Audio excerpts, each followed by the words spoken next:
A big move in Big D. Arie Graham is here to talk about it. Locked On Women's Basketball starts now.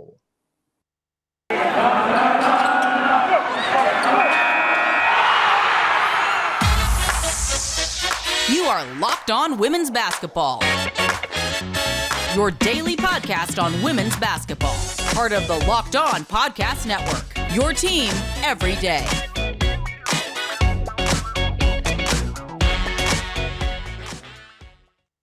Well, hi there, and welcome to Locked On Women's Basketball. I'm your host, Howard Megdal. Remind you can follow us on Twitter at Locked On WBB, and you can get us everywhere you get your podcasts, including YouTube.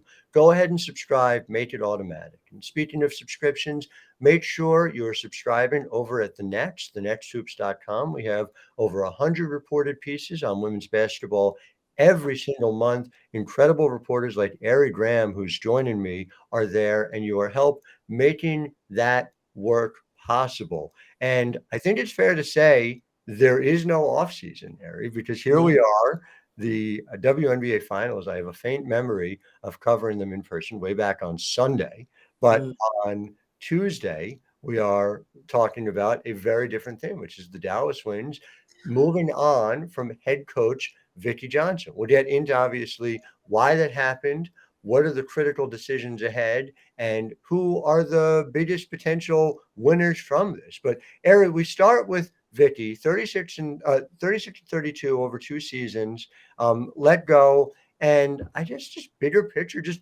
what's your initial reaction to this decision made by Greg Bibb and company?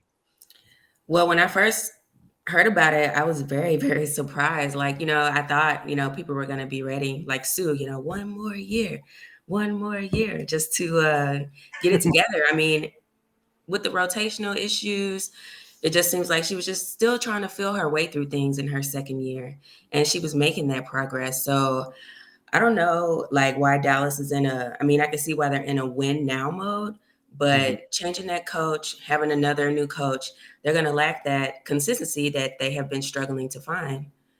Continuity is just the part. I know you've talked about this, about how the need for the biggest thing that's been a recurrent thing in your reporting, which everyone needs to, first of all, the best Twitter handle on Twitter at WNBA Love. So make sure you're following, but also just like the reporting has been consistently about trying to find that continuity. It's something Dallas talks about. And then you go and you make a move like this again, onto your 5th head coach in Dallas since 2016.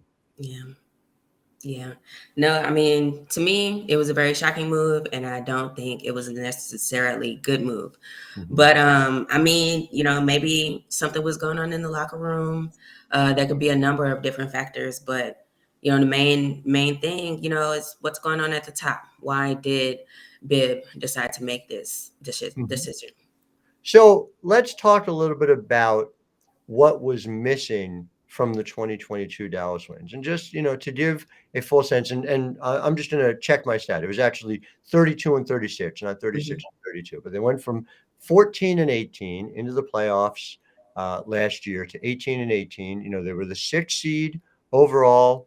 You can go by, offensive rating. They were the 4th most efficient team. They were 8th on the defensive side. You saw some progress. Net rating pretty similar, but clearly a number of things had started working. Among them, and it's one of my favorite subjects, but Tiara McCowan playing like one of the best players in the league. Again, it's one of these half empty, half full things, right? Tiara McCowan playing like one of those best players in the league. Again, tip of the cap to you. You said, give it time, give it patience, and it happened. But I can't help but sit there and think, geez, you're 18 and 18. If McCowan was playing 30 minutes a game from the start of the season, do you get an extra couple of wins? Do you not have to go up against a Connecticut Sun team that ultimately made it all the way to the WNBA finals? And, do you think there are parts to that decision that help lead to Greg Bibb moving on from Vickie Johnson? What do you mean, like not utilizing McCowan enough? not even just McCowan, but just in general, the fact that, yeah, we saw progress, but were there areas where progress could have happened sooner? Do you think that's responsible for it? Do you think that plays a part in it? Because you're right, from the outside perspective, you just see a team that, was clearly moving and trending in the right direction. Mm-hmm. Yeah, I mean, it was happening in multiple places. And I think, maybe if, Tiara could have gotten going a little sooner, things could have turned out better. I mean, I think that she was a really big piece of that because you finally have, that big person on the inside that was finally filling that big hole that they needed. Another thing too, though, say she was getting this 30 minutes a game, but in certain matchups, could she necessarily keep up with that? Some of the big players are faster. She can get handled sometimes down on the block, not very often. But I think just being thrown into a new system and having to play that many minutes early on probably wouldn't have been as good. But I can see how later on, like she could have been utilized more, especially towards the postseason. Someone else who was obviously not utilized, I mean, really at all, was Charli Collier. And, I heard some pushback about it on Twitter. I think it's an interesting question to the extent that Dallas was looking to win now. You say, all right, you're prioritizing veterans over young players. On the other hand, in Charli, if you have the faith to make her the top overall pick in the 2021 draft, Greg Bibb worked hard to get those picks too. It wasn't an easy thing to be able to do that, and then to not give her an on-court opportunity and make her, a DNP-CD over and over and over again. You're never gonna get a sense of what she is capable of being. The best teams are balancing. These opportunities, right? The Connecticut Sun made it to the WNBA finals in part because they gave Natisha Heidemann opportunities. Mm-hmm. And so when Jasmine Thomas went down, she was prepared. She was ready to help them. Chicago has done the same thing with Azurá Stevens, quite frankly, who's somebody, you're very familiar with. Yeah. What do you think the balance was in the right place, which I know is a little bit of a gray area, but more of a difficult question to answer definitively? I know that, Dallas had a real opportunity just with the depth. And like you said, if players were given the opportunity, it wasn't just Charli. I mean, you had guards sitting on the bench. Ty Harris, was sitting there, but then, Veronica gets more minutes. What's the issue there? Right. Yeah. But yeah, all of these different players, all of this talent, and, with the number one pick sitting on the bench, even number two with the walk, like neither one of them were utilized very much. And then Collier in her first year, she was thrown into the fire. She was just like, here you go, let's see what you can do. And they were trying to fill that gap that McCowan holds with her, but she didn't have that size. But I feel like that's something that she was working on that she could have, been able to use had she been able to play. In terms of Veronica Burton, she was someone I was extremely high on coming out of school at Northwestern. Her turnovers were off the charts awful for the first half of this season. She really controlled it in the second half. It's hard for me not to think of her as the best potential pure point guard on this roster at this point. There's no disrespect to Ty Harris, who is very talented as well. But is that where you see it? Is that where you see the pecking order as you kind of take an inventory of what they have at the point guard position? Yeah, that's probably the way that it's going to be or continue to be. Like you said, Ty Harris is very talented, but Veronica, isn't necessarily focused so much as on scoring, but she is focused more on being a distributor. She was aiding in getting those assists. And I think even, if her and McCowan can build a better connection, that'd be even more beneficial. I mean, but also having Arike and Mabrey just kind of on opposite ends of the court and being able to have Veronica there to distribute to them would be good. But it just didn't happen that way. You saw Mabrey trying to control. It was going back and forth between her and Arike, and they never really were able to lock that down. You saw Ty Harris get in there, but, she's scoring. There isn't a whole lot of distribution. So okay. I am so glad you mentioned it. So I want to talk about Morike, as it is informally known. the duo who I've covered since Notre Dame, and how that can work at the 2-3 instead of the 1-2, because I think it's really an interesting potential. But there are knock-on effects that obviously matter with all of the bids in the logjam there. First, though, I want to talk about betonline.net, which is your number one source for all your betting needs and sports info this season. Betonline.net did not, in fact, have lines on which coach was most likely to be fired first during this offseason, but had a lot of other things. They have had WNBA games. They have NCAA women's basketball, and that really matters to me, and it should to you as well. I'm not a betting person, but I'm somebody who believes in the equality of it. And so, yes, they have the NFL, they have college football, but they also have women's sports line, and that is how we go about getting equality. So the fastest and easiest way to check in on all your favorite sports and events is betonline.net. Head to the website today or use your mobile device to learn more about the trends in action. BetOnline, where the game starts. And so, Marike, okay, which is, do you like that nickname? I love that nickname. Yeah, I like it.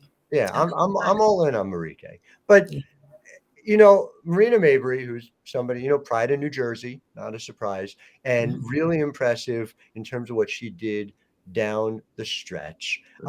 She certainly can be your lead guard and can do very well.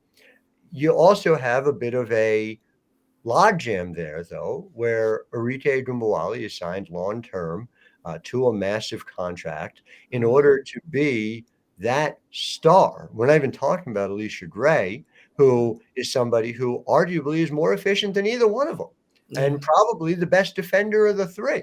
So navigating how you put all that together, I know we've heard Gray is interested in pursuing other opportunities. If that comes to pass, that does feel like a bit of a waste of somebody Dallas was able to draft and who developed on their watch, and I'm very specifically using that phrase, developed on their watch rather than they developed, because it's been a mess over and over again to know where we're going with it, right? Yeah. So leave her aside for a moment, because it's not to take away from her. In fact, quite the opposite. But is there a scenario where you see, all right, something like Veronica 1 consistently, or even in a timeshare with Ty Harris, Arike at the 2, and Mabrey playing that 3? I almost feel like that was the way that it was supposed to go. Yeah. But it just didn't manifest that way. I really don't understand it, because she did have that good pecking order. And you even heard Mabrey say herself that she was good at playing all of those positions. So why not have that rotation? Why not get it going? Ty Harris, she's a great shooter. You could put her in there, have you some more scoring. It's just you could have had that rotating better. But yeah, I like that. And then having Arike and Mabrey on those opposite ends. I mean, you have that rotation going. Who could stop them? You say it didn't go that way. I understand what you're saying, but again, it's like circumstances don't just have to happen to the Dallas Wings. Like, they can take control of their own destiny, and I remember we're talking to Greg Bibb preseason, and Greg Bibb was talking about, Mabrey is somebody who we really value anywhere 1 through 3. And then it doesn't happen. He talked about Tiara McCowan being the biggest part of this offseason, and then there's this extended delay. And so I'm just going back to like a potential disconnect between front office and head coach when we think about why Vickie Johnson isn't the head coach of the Dallas Wings anymore. And it just seems to me like a lack of optimization of what Dallas had before them. So seeing her at 3 makes a lot of sense. Here's the thing. If you've got a scenario where you've got the dual players at 1, like we talked about, if you've got Arike at 2 and you've got Marina Mabrey at 3, now you've got 2 spots in that lineup for a whole bunch of bids, 2 spots in total. So does that leave enough room for the number of bids that Dallas has? You need to reconfigure. We talked about the bids. We haven't even gotten into Izzy Harrison. We haven't even gotten into Bella Allery, who they still have the rights to, and potentially could return under a different scenario. Someone, a talented young player who's still within her rookie deal. Yeah. No, I mean, I do feel like there will still be room because, again, it'll be dependent on the matchup, and it'll also give other players opportunity with Harrison and McCowan, and even Allery, who was a huge part of the rebounding that Dallas was doing last season. You just have to have that rotation based off of the matchup, and Greg Bibb did aggregate these picks to make a good team. But maybe Johnson just didn't know how to utilize them the way that he wanted them to. And like you said, there was that disconnect. But at one point, are you going to let the coach make those moves? Because you see a lot of places where you got the coach acting as the GM as well, that are doing better. So why not let someone come in and take that off of your hands and make it work? There's a big opportunity here. There's so much talent in Dallas. There's a chance to do it.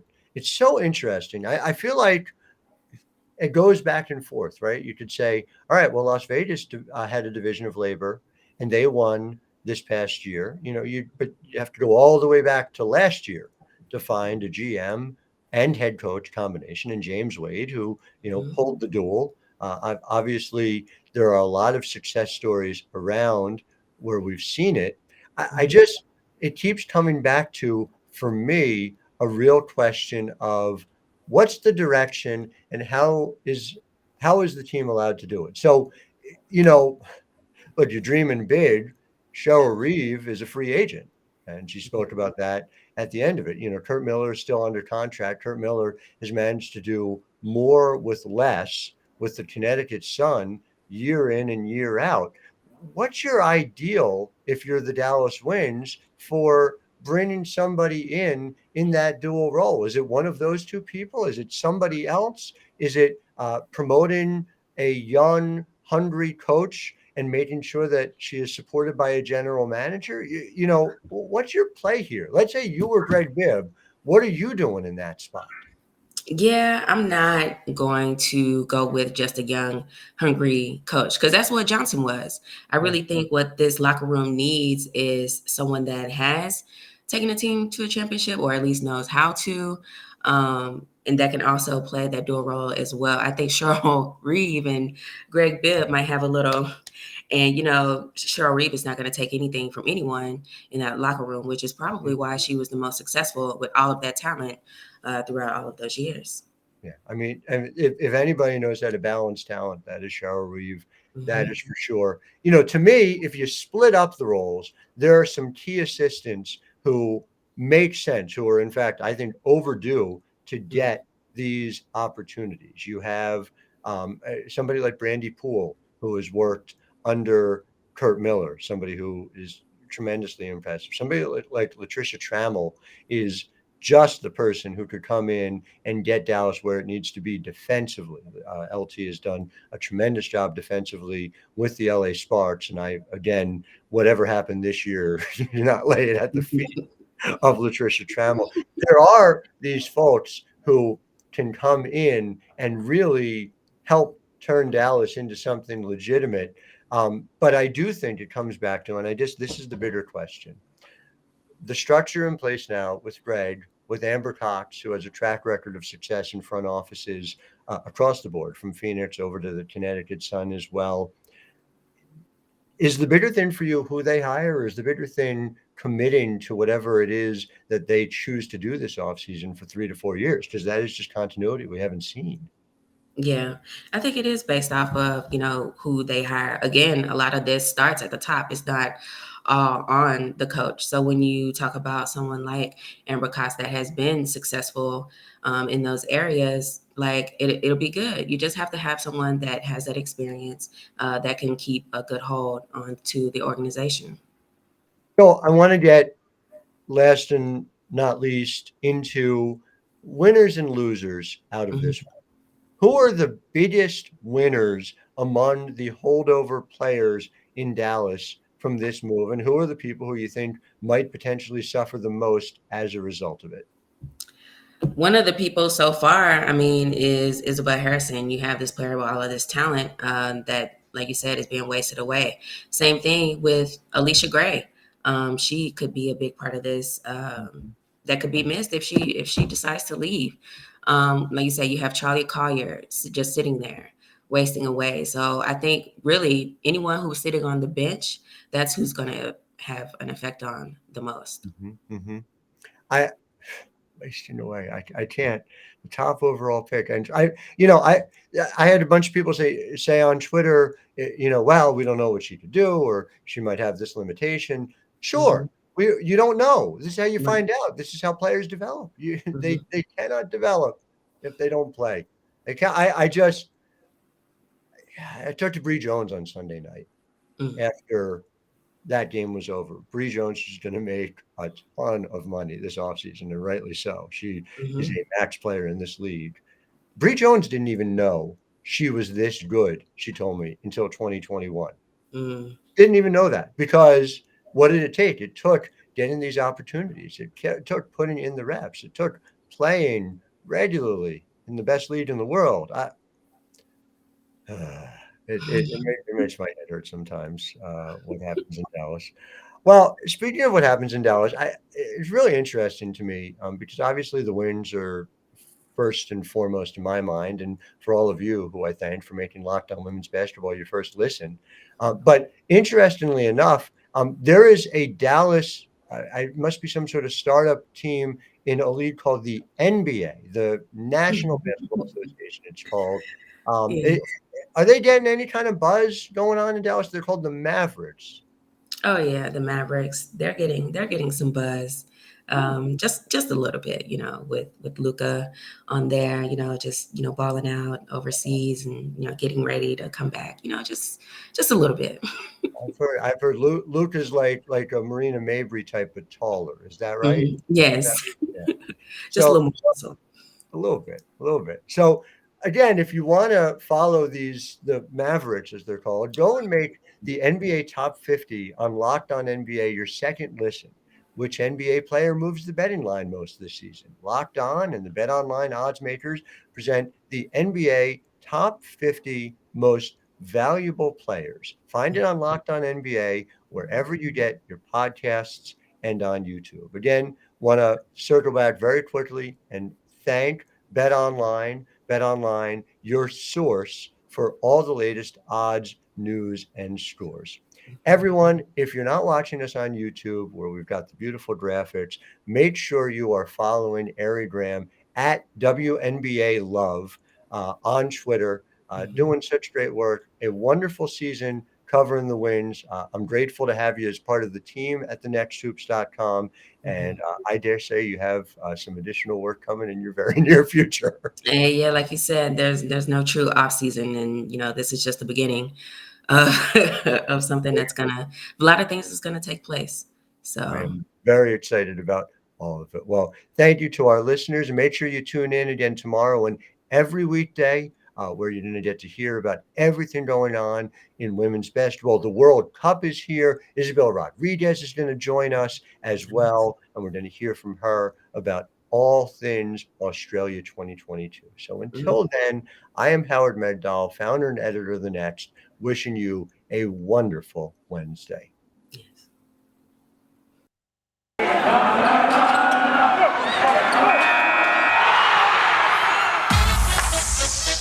You are Locked On Women's Basketball, your daily podcast on women's basketball. Part of the Locked On Podcast Network, your team every day.